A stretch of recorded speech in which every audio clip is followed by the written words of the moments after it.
Hello, nhớ rong, tôi nên số lên sự tuần cao là share lưu video nói ạ. Lúc nào cũng tên nên một sai cũng phong như là lúc rồi à, một sai rồi đã chi, rồi mong mấy cô bỏ lò đua là,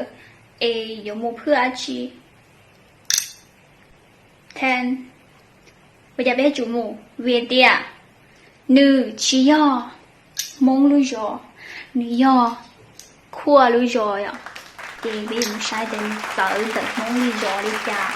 Thiên nhiều à,น่าสนใจบริจาคนะตื่นเต้นชานะแต่ฉันรู้สึกได้ตื่นเต้นรู้สึกมาเต้นปีปงซื้อเวทียกครั้งแรกว่าไปจูไปอยู่ต่อยกครั้งแรกก็อยู่ต่อมุชายแต่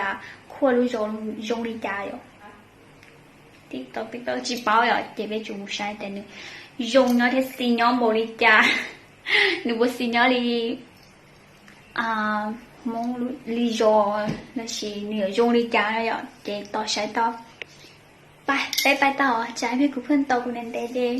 đừng la tàu của Lina ok one day thảo bây giờ chỉ một sầu cục phân là chỉ là chỉ một sầu giống như vậy bé là ta làm đây nè bé làอยู่chỉ một giống một sầu cục phân chỉ ạ bé là the market là chỉ là ta làm đây để nó sai để ta làm được nó sinh ra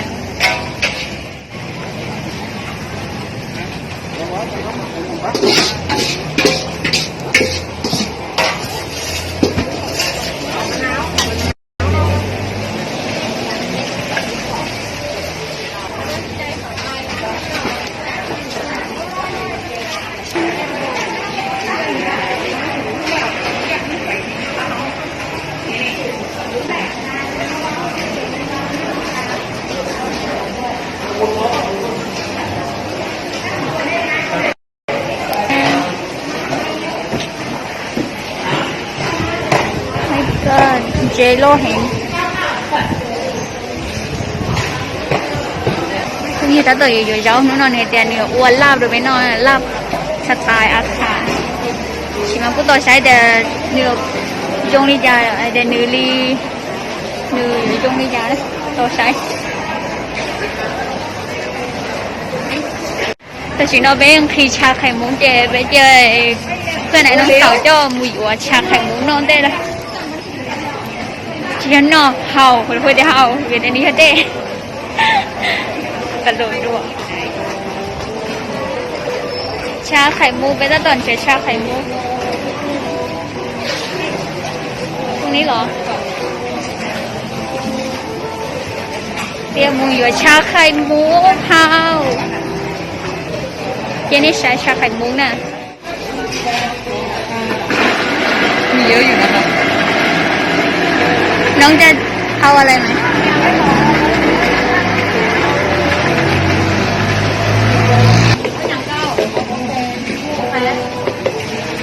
น้องชื่ออะไรนะชื่อการก็มองข่าวลงไปหัวจากการ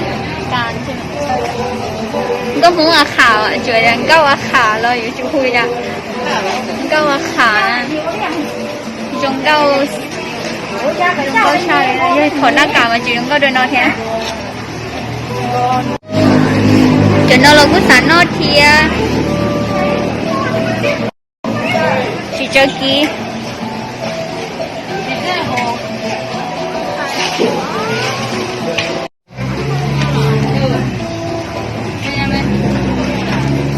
สุดท้ายเท่าก็เจ๊ไปก็จุ๋ยวัวกับเต้าเวียนแต่เบ้งแห่งคีรี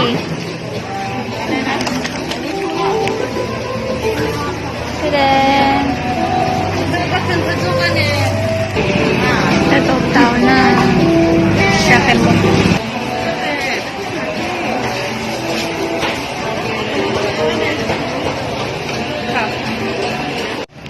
นี่นะคะชาไข่มุกร้อนมากค่ะอุ้ยอันนี้ไว้ขนมอ่ะแล้วต่อสวัสดีค่ะ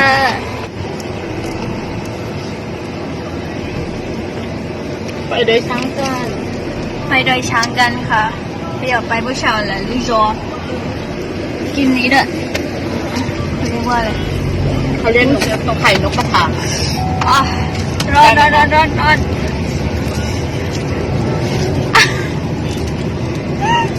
ร้อนมากเลยอ่ะ อะไรร้อนไข่นกกระทา ร้อนกูห้อง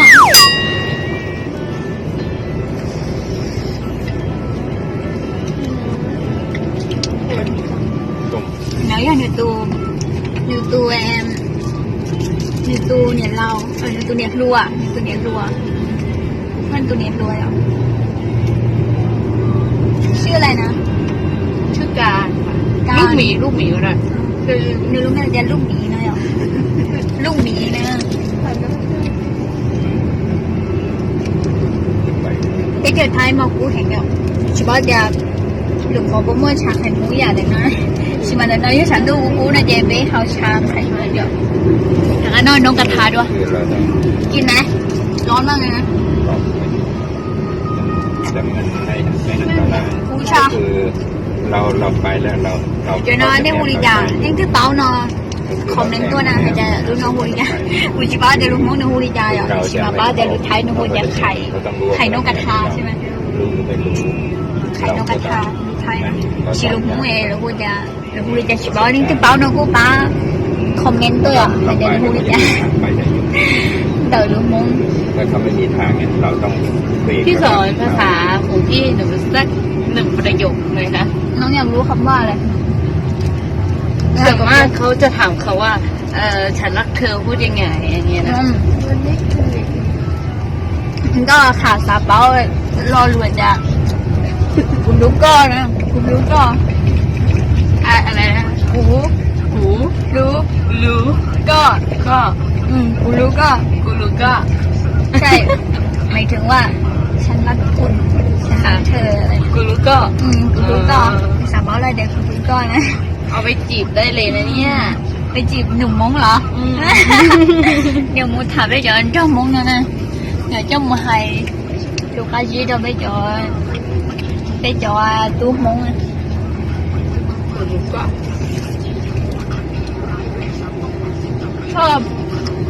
ชอบหนุ่มมงไหม หนูไม่ค่อยเจอหนุ่มมงอะ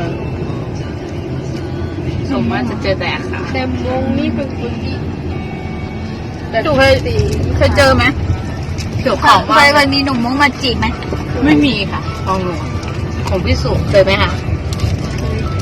สู่เคยใช่ไหมคุณนุ่งกะจะผมมั่วเรื่องจ้องมงเราชีวิตเดี๋ยวตู้มงไปเราถางเดินหน่อยใช่ไหมในตู้เนี่ยเราในตู้เนี่ยรู้ว่าจีเคยอ่ะใช่ไหมในตู้เนี่ยเราแต่กูเพิ่งยังไงอ่ะเคย แต่หนูว่าคุณมุ้งส่วนใหญ่อะผิวขาวน่ารัก ใช่ไหม ที่หนูเห็น người ta bây giờ cô lớn bây giờ nuôi món gì luôn thế đâu đâu mà thì rủ cái gì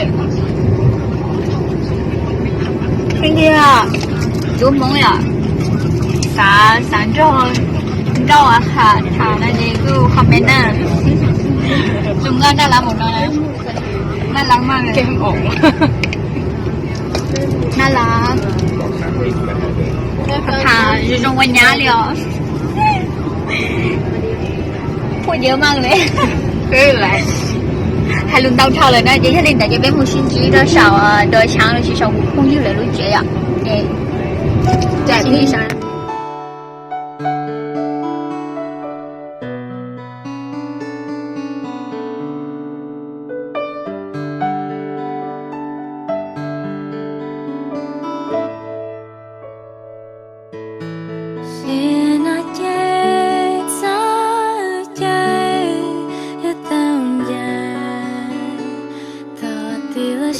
这个都早呢，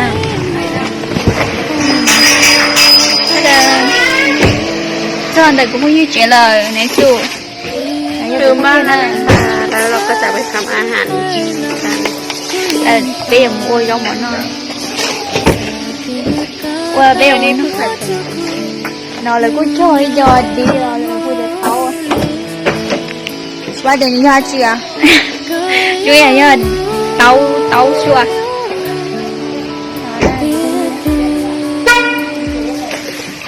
Nên đây là nữ po. Em nhớ mà po tôi này.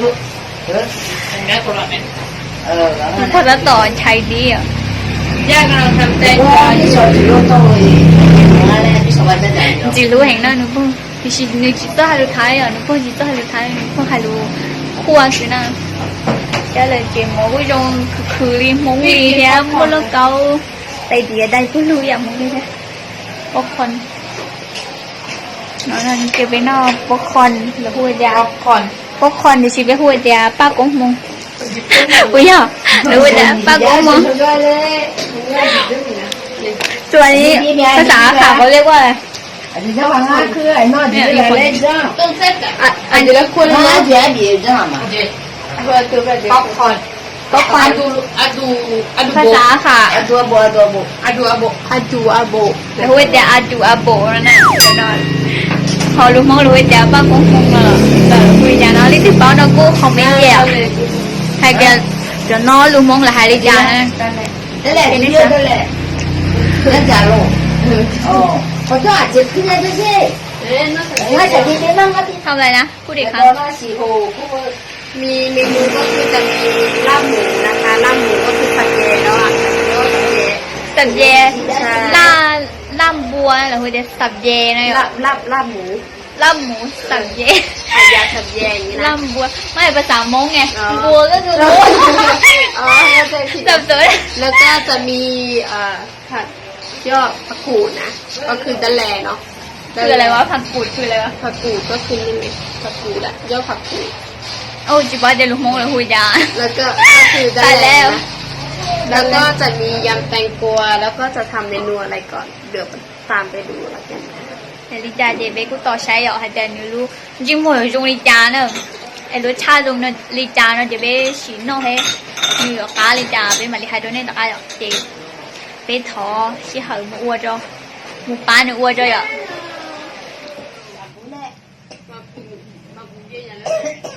我没有， สู้แล้ว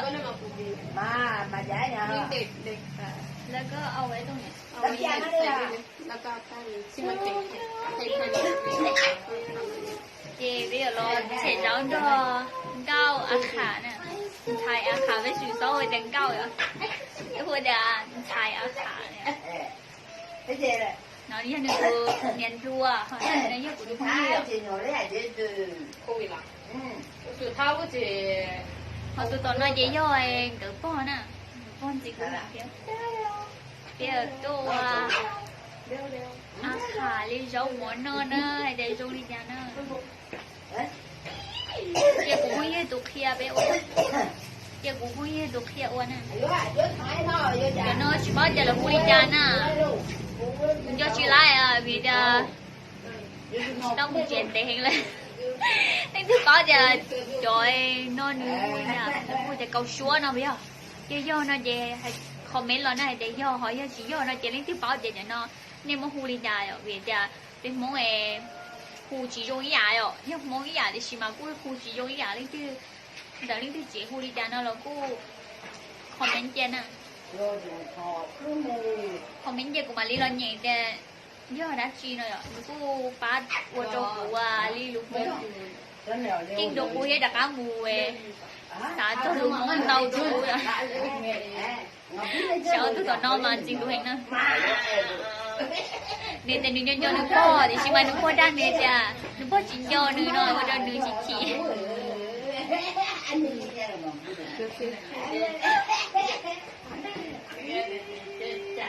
tụi ông một lên chứ mẹ một lên nè 你别啊，我来找家姐用。 tao xua vậy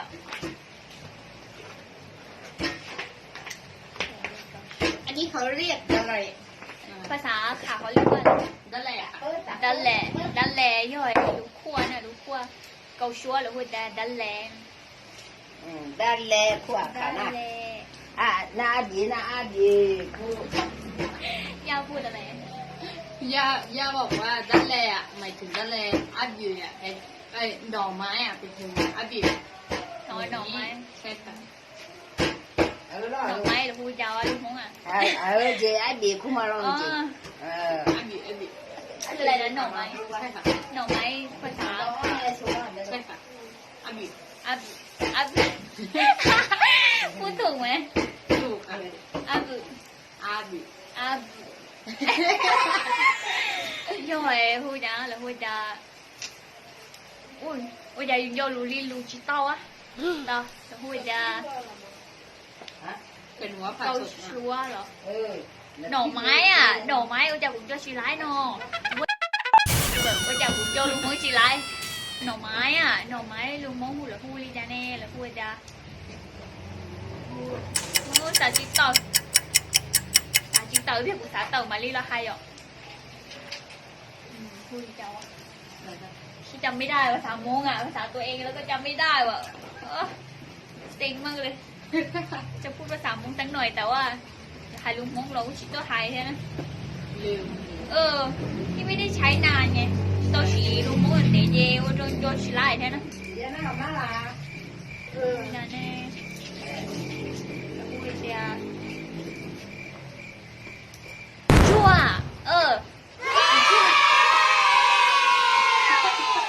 หรือว่าเดนชั่วหน่อไม้เขาเรียกว่าอะไรนะอาเด อาบุ 阿布鲁阔จะแล้วหัวจะอา布พอลุงจะแล้วหัวจะจั่วพอลุงท้ายจะหน่อไม้นะรอหน่อไม้จะเอาสาชิตเตอร์ขนาดเป็นโนซนนู้นชีเนื้อเจ๋หน่อยรออยู่เนี่ยเลยถ่าลุงมงตาลีหน่อยพุ่งโยอะไรชีมันจุนจุ่มมันย่อยเจ้าโจชียกน้าตาลีอ่ะชีช่วยเนี่ยมันเอาไปกู้สาเตอร์เบียดไปสาต้นนึง อย่าเยี่ยมยังกว่า อาบุ เดี๋ยวที่รวมยังอ่ะ ยืนหน่อไม้ยืนชั่วนะเสร็จแล้วตู่ เยี่ยมเจ๊ เสร็จแล้วนะคะน้อยเกาชัวอ่ะไม่ได้เกาชัวเนาะชัวจะหรือนี่ฮูริจาดิใช่ไหมไม่ฮูริจะเกาชัวเนาะอันนี้ภาษาขาเรียกว่าอะไรนะ ยูนั่นแหละ ดัลแหละเกาชัวแล้วก็จะดัลแหละนะทุกคนเสร็จด้วยวัฒนน่ะเสร็จแล้วแล้วก็มีอะไรให้ทำต่อไหมอันเนี้ยอันนี้ต้องเนี่ยอันนี้จะทำใส่อะไรนะ ไม่ทราบ ตัวเนี่ย ผักกาดเหรอ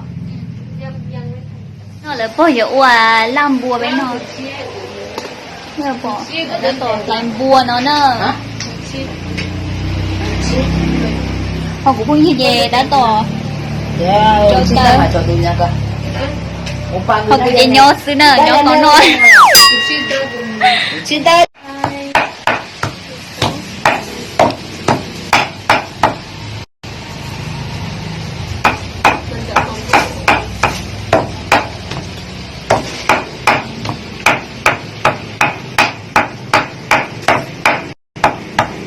เราจะใส่ไข่นะคะไม่ว่าใส่เกลื เดี๋ยวน้องชิบะเดี๋ยวเราพูดใจอ๋อกูชิบะเดี๋ยวเราพูดได้เดี๋ยวเราพูดได้หอมชูรู้ท้ายเราพูดได้หอมชูเดี๋ยวชิมารู้มองกูชิบะเดี๋ยวเราพูดได้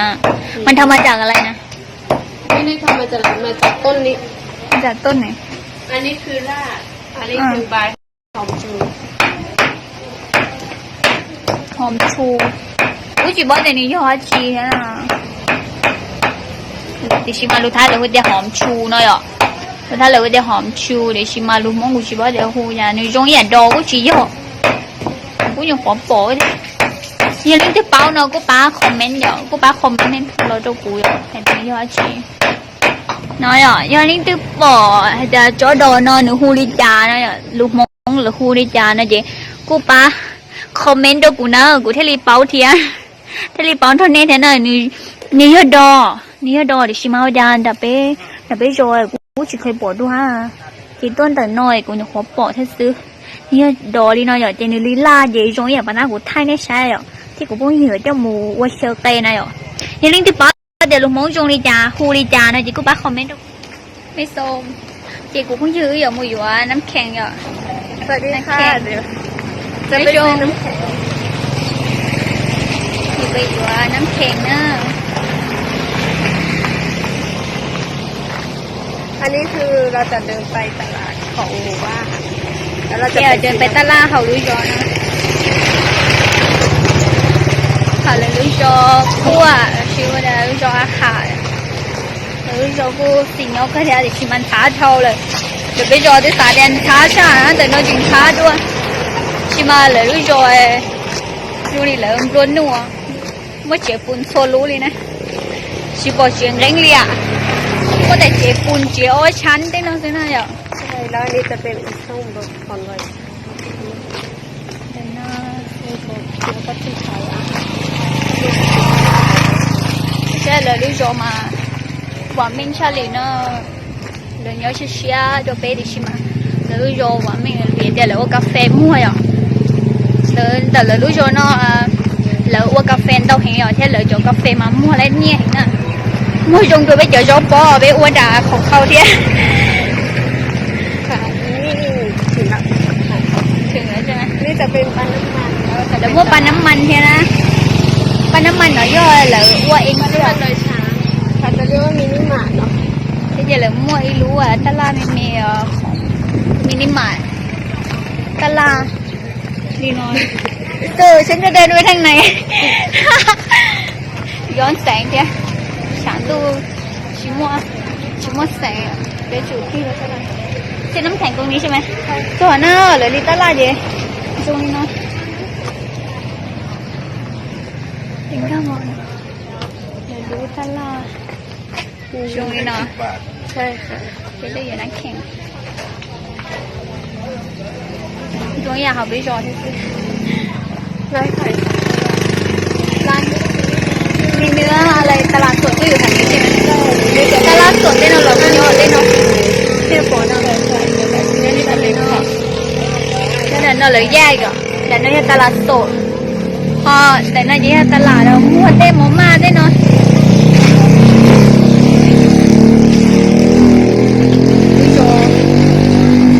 thì nhớ cái mà mua thì là người không sẽ đuổi là chỉ mua ta la đây rồi cũng mua chờ trâu trâu đây rồi cũng mua cái lời lúa giòn gì đấy nên mua nhẹ theo rồi rồi à là thànhตัวธรรมดาซื้อดิชิมาแล้วmua nhẹ hay nèแล้วlúa giòn nè gì đó người nên mua nhẹ hay vì đóแล้วuống cà phêแล้วต้องđau sung hayเลยrồi thì cà phê cũng chỉ là tiền câyอยู่chỉ chơi nè cây rồi cũng dùng hình kia cho nên là uống cà phê nó mà là muốn như hình nữa là ly cà phê đôi sáng này giờ yên linh tư khởi nói đùa nè cụ sao mà linh khởi nói đùa thế mà cà phê đôi sáng giờ mà nó quán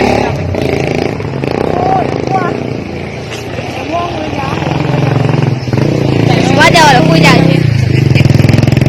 quá giờ vui dài mà lao quán nè mà lao quán như hết chưa mà lâuหวานได้เหรอย่อยพูดจ้าฉันลืมภาษามงอ่ะ oh my gosh คือแบบลืมฉันก็ค้าลืมพูดเลยอ่ะแล้วพูดดิจ้าแล้วพูดจะต้มเมาตัวจะซาต้มแล้วพูดจะต้มเมานะแล้วพูดจะต้มเมาแล้วmới cho cái lửa tới kia nó nhìn đẹp muốn nó là những tao chỉ còn nhìn thấy là mua là có phổ tốt cô vậy nè họ là dư rong thì mà đi tê cái chuyện này nó họ lúa rồi đấy trà chế mà tôn trai hiện kia đôi sáng tụ cà phê đôi sáng cũng xả ra này để nói với con gì lúc chuyện cô như chị lấy cô mua cà phê hả rồiสูตรทำกาแฟไหมบ้านเธอทำแต่อะไรนะเชอร์รี่เหรอเชอร์รี่ดองหรือว่าเชอร์รี่เหรอเลยกูเพิ่งอยู่เลยเจ้าเชอร์รี่เลยชิว่ากาแฟเลยใช่ไหมเขาจะนอนเลยว่ากาแฟต้องเห็นกูเพิ่งอยู่เคียกูเหรอใช่ไหมกูเพิ่งอยู่เลยชิว่าแล้วว่าเชอร์รี่ซื้อเลยชิเชอร์รี่กูว่าจะเลยมั่วเจี๋ยย้อจงเลยหน่อยอ่ะlà con đồ nó cài tôi nhẹ rồi cho một sai gì sai đó là lúc chuyện à sao nó cái sao nó nói sao đàn phá để nó chỉ có nhau lom lom để lại lúc bảo chế nè để nó hiện tại đàn phá nhân tại là chế ạ chỉ một trống đi trống sư vì tại là nhớ sầu trống rồi trống này nó mà chừng thá đua là với chế thế nè thứ sáu đây là theo đào khẩu khâu thá lần nữa nó chừng thá đua nhá chị nên tu nhiệt rồi ạ rồi cho bé một sáng là họ thâu tỉnh giống như bé tỉnh thì xí mà giống như tỉnh đá thì xí mà tỉnh bằng phẳng bùn lụt ạ xí mà nữ chỉ ho tự cá rồi xí ho gì ạ xí mà nữ ho ít kho và lỡ mua chia tỉnh lại đi khu đi cha khu gia tài dài rồi xí lại đi bằng phẳng bùn lụt nè lại đi bằng phẳng bùn lụt là khu đi cha rồi đi có cố dự tự nói ạ để cho là tỉnh ạ chỉ mà đi trên sạchเดี๋ยวนอนอ่ะอันนี้คือของผู้หญิงใช่ไหมใช่อันนี้เราเลยติงเจียจอป้อนเนี่ยติงเหยอ่ะของฉันตอนนี้ก็ติงเน่งดีฝั่งนี้ของผู้ชายใช่ไหมทำไมเขาถึงมีกระมังอย่างเงี้ย อันนั้นค่ะที่ของน่าจะวางไว้แล้วมันก็คือจะเป็นของผู้หญิงในห้องนอน เดี๋ยวน้อยเยอะเลยขอเธอปืนอ่ะขั้วลิเธอปืนเยอะเลยมั่วตูตาเลยเนาะชีปอยจะพูดอ่ะเขาเรียกว่าอะไร อันนี้จะเป็นหมวกการเราไปสวนไปทำงานอะไรอย่างเงี้ยค่ะของผู้หญิง เดี๋ยวน้อยเยอะก็หมออ่ะก็หมอเท่าที่แต่มูฉันจะมูเขาเลี้ยงเต้นนอนเยอะเลยตรงนู้นก็หมอตรงนี้น้องมูอ่ะโอเคนี่คืออะไรนะ อันนี้จะเป็นการทำพิธีอะค่ะที่เอาไว้สำหรับทำพิธีตรงนี้ ตรงนี้คืออะไรอ่ะ อันนี้จะเป็นพิธีที่เขาเอาไว้ทำฝั่งผู้หญิง ของผู้หญิง ใช่ ทำพิธีอย่างเช่นอะไร เวลาแบบมาให้ ไม่รู้ว่าหนูเปิดได้หรือเปล่า อ๋อมันเปิดไม่ได้ใช่ไหมหนูใช้กีเตาเนาะหรอต่อเจ๊ เนี่ยค่ะอ๋อมันจะเป็นอุปกรณ์ของการทำพิธีต่าง ย่อยขงเจียวอ้วยแล้วหูยาอ้วก็ละเกใจเหรอหูยาแล้วจงอย่าไปสีกว่าแต่เนาะวันนี้นะชิมาเลยมั่วลีน้อยเนาะห้องเนาะย่อยเลยลีเกใจเนาะเลยลีแล้วหูลีจ่ากูจริงถ้าเชียร์แต่อยู่ฮาลีจ่านี่ท่านก็เชียร์อยู่ฝั่งนี้คือของผู้ชายใช่ไหมเป็นหมวกของผู้ชายใช่ไหมหรือว่าฝั่ง เป็น นี้ ของผู้หญิงหมดเลยค่ะ อันนี้ท่านโชว์ก่อนนะเฉพาะเหนียดที่ท่านโชว์อ่ะที่เหลือจะอวยทางพิธีใช่ไหมทำพิธีอวยแล้วพูดยาเกจใจต่างๆอยู่จะเหลือมั่วอวยจอห้องลีนอยอยู่ยกขั้วนะขั้วจะเหลือมั่วลีนอยจะอวยจะนอยเลยจะมั่วเหลือมั่วเคยจะอวยลีจ่าแล้วพูดจะอวยเกจใจเฉพาะเหนียดลีเจตรงลีนอยซื้อthìต่อไปbây giờ mua sải chỉ nên li là có mua cái tiền họ ở nhà như bao nhiêu li họ chỉ nên ở bao nhiêu li giờ là mua cho sáu tổ không tổ nó họ chỉ nên li giờ nó cho sáu tổ nó chỉ nên li giờ là mua qua li nó chỉ nên không giờ là mua ฝั่งของผู้ชายก็จะมี là mua ít tu nó giống vậy bao nhiêu li thế nào thì chỉ mà mình tới rồi nếu mua trẻ mua đa thế nó thế thì nếu mua còn mỏ li nó ý dạng cái mua bao nhiêu li cũng mua còn mỏ chỉ nên li là cũng mua còn mỏ ý dạng cầu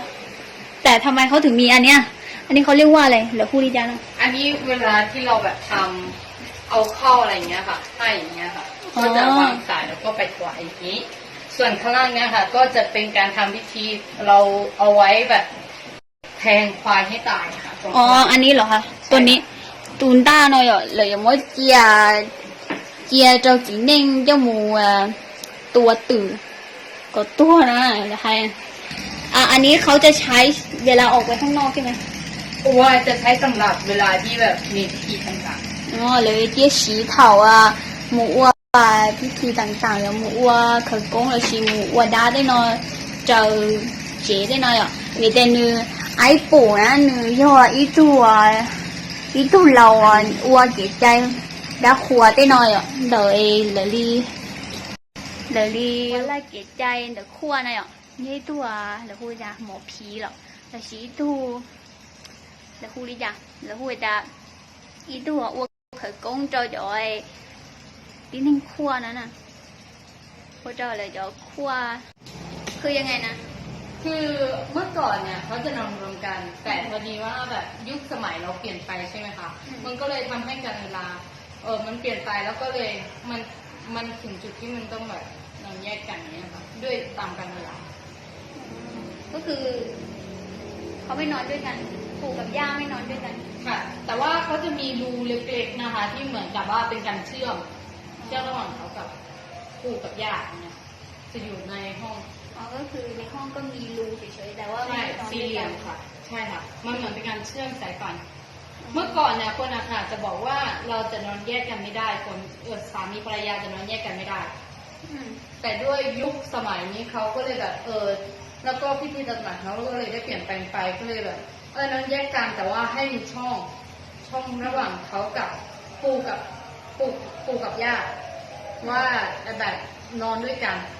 เนี่ยค่ะ มันก็คือยังเหมือนนอนด้วยกันแต่แค่แยกห้อง ใช่ค่ะแต่ว่าต้องมีรูนะคะ ต้องมีรูเพื่อแสดงถึงว่ายังอยู่ด้วยกันอยู่ในห้องเดียวกันแต่ว่ากั้นกัน ค่ะใช่ค่ะ เลยจีบูเกะเลยจีบูเกะนึกพอเทียนึกยังกับจีบูเกะอยู่เวทเลยจะตัวเกล้าเกจะจะนึกเป่าไปตามเจ้าชี้เขาอยู่จะเลยที่จีบูเกะเขาตื้อเดี๋ยวชิมันเดี๋ยวไม่รู้ขอว่าเนี่ยเดี๋ยวลักการน่ะยังไม่รู้ขอจะจริงเนาะhọรู้ห้องเกะดิชิมาโมเกะหูจริงถ้าเสียเดี๋ยวจะเราวันนี้แต่เดี๋ยวดิชิมาเลยกูจีบูเกะนึกพอให้นี่ก็จีบูเกะเดี๋ยวไม่รู้ขอจงนั่นน่ะจงเลยนอนเนี่ยห้องอยากจะนึกพ่อปืนรู้ห้องชัดต่อจะนึกยังปืนแต่เขานอนอ่ะใช่จะเลยมั่วไอ้อยากกูตบเยอะเลยเนี่ยวันเป็นเลยสิบ้าแต่เนี่ยผมถ้าเสียดิชิมากูสิบ้าเดี๋ยวให้ลูกมอนี่ได้ก่อนถ้าเสียอ่ะเดี๋ยวอยากกูได้ให้เนี่ยนี่น้องเดี๋ยวกูเป้าเข้าเนาะเขาย้อนเล่นที่เป้าตัวน้องหน่อยดิกูรอแชร์รอชีรอคอมเมนต์เตาอยู่ให้เดี๋ยว你又比例加了别七八别就被弄不到呀，这样，这过了过天了，又了去过嘅เป็นอย่างนี้ทุกบ้านหรือเปล่า เป็นอย่างนี้ค่ะสำหรับคนที่เป็นนับถือศาสนาบรรพบุรุษนะ อ๋อยังเล่นจริงๆบรรพบุรุษละชีจริงbây giờ từ công về là rồi qua đi nói là chỉ qua kê thế là mua lúa khó lên đó thế là nhà quên nhà lúa ra thì chỉ mà mua lúa khó nhà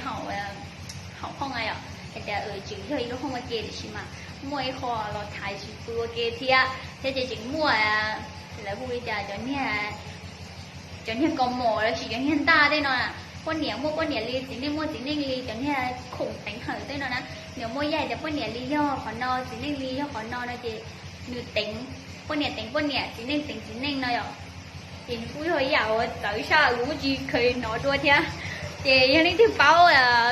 thôi khoa li pula là bây giờ để chay rồi chỉ tem thì nóจะเล่นที่เป้าเราดูนะจะกูเปียเราcũng không chỉ là ปียเราcũng không comment tao rồi comment nàyเราเปียcho chỗ này hoặc là sao lúc điều nó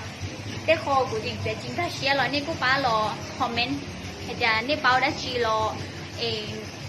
nên bao đã chỉ lo thì nên bỏ thì nên trong đi trà thế nên tao bỏ thì còn tự đôi nó kiểu cặp chỗ khu nó nè kiểu cặp khu nè rồi chỉ kiểu cặp khả năng thế nên cũng phá lo share comment cho họ nói ạ cho họ tag comment từ video nó nè mà lý lên nhìn ok nếu cũng không giàu cũngแบบchỉ bao lò đùa thì cũng nhập vào là tàu bò thì đào họ luôn trên đấy nó cũng mua ít cho thứ xã để du lịch giờ nó lựa tu bắt đầu lỡ bỏ du lịch có lần cái trên đó là thứ xã để tới xã để sử dụng cũng tàu tốt bỏ du lịch không gì là cũng do ý giả chuyên phao là chỉ do ý giả họ nên và riêng có công việc tự thì chỉ mà nên riêng tới rồi thế nữ tới cha chỉ tới cha rồi cũng chỉ khơi bỏ đua rồi đi nè từ cũng có nhiều bỏ thế xứ rồi thế nên cũng tàu bía đâu cũng không thằng tây mà cứ thả cho lưng nó xứ thì chỉ cũng chỉ cho cá sai để nữa cho cũng sai rồi nếu nói về tàu sai về cũng hơi hồi trong rồiอยู่tàu bao á chỉ là tàu dài vàอยู่chỉ khơi bao đua nè thì cũng thừa raอยู่tàu bao cho lớn dùng đồ cũจากที่อยู่chỉเคยเป้าลอยด้วยนะจะอยู่ก็เตาเป้าได้หน่อยจะพูดจะเพิ่มความรู้จะอยู่เดี๋ยวนั้นยันต่อเลยเรียกอาจิตต่ออยู่ก็ไม่ตู้ลำธารนี่มีไอ้น้อยน้อยนะสุกุฮา ไม่รับโทรศัพท์ถูกเนี่ย ตู่ย่ากำลังจะทำอะไร ย่ากำลังจะทำยำแตงกวาค่ะ ยำแตงกวาต่อยำแตงกวา ยำแบบบ้านๆของสไตล์อะค่ะ ย่าหรือพ่อตาตัวอย่าอ้วนยำสไตล์อาขาตัวไปนอนนะหรือตาตัวว่ายำดียำดีคุณจีเผ็ดไหมอ่ะ เอาหมูน่าจี เผ็ดดิ จีไม่มี แล้วอันนี้คืออะไรอ่ะย่า หน่อไม้ หน่อไม้หน่อยันจั่วยันจั่วนะ เออ เราmuốn chút sâu sâu อาบีเลยคน đủ khua là bây giờ ăn เอ gì อ muốn chua với sâu sâu tẩu nóng tẩu là nó vui ra nóng tẩu là kiểu là vui ra เออ là gì xì tiểu là xin đa nữa真的蛮得很 ดูใช่ไหม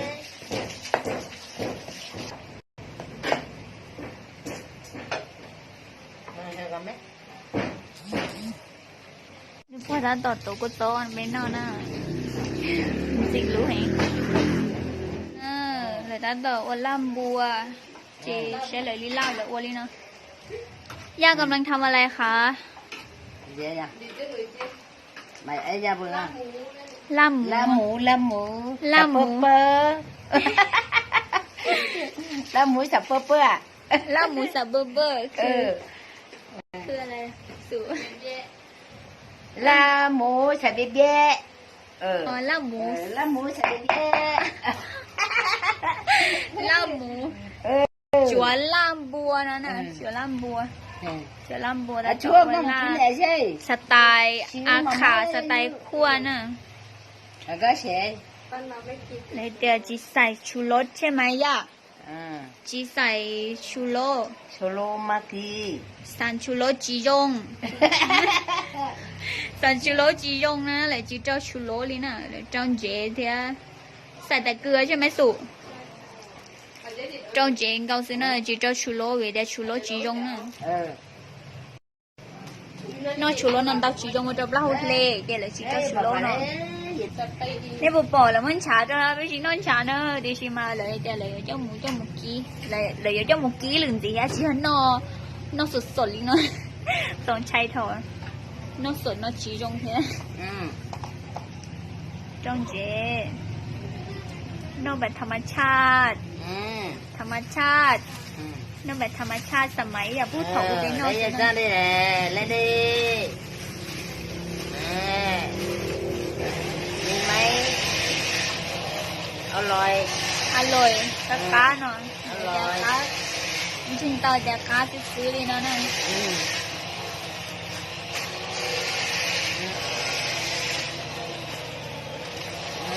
อร่อย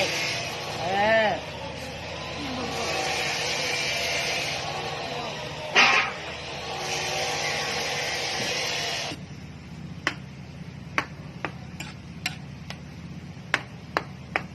นี่ตัวเนี่ยรวยเดียจนน้ำมันเจียก้าชาเนาะนะ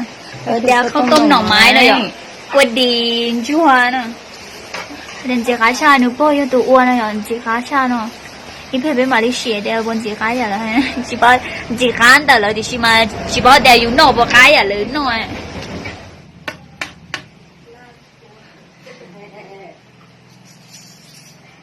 เตาละเบียนะเชงอีโอเปเราอยากผมพงยืนได้ต่อตัวก็จ้อchỉ choอยู่ดีเนาะถ่ายวิดีโอนะอยู่ดีจะว่าจีวิดีโอมั่วพงยืนยงพงยืนแต่เนาะที่ยืนซื้อแล้วมาอ้วนตอนนอนซื้อตอนนั้นใช่ไหมสุรอกินอย่างเดียวใช่ไหม ใช่ลองกินแล้ว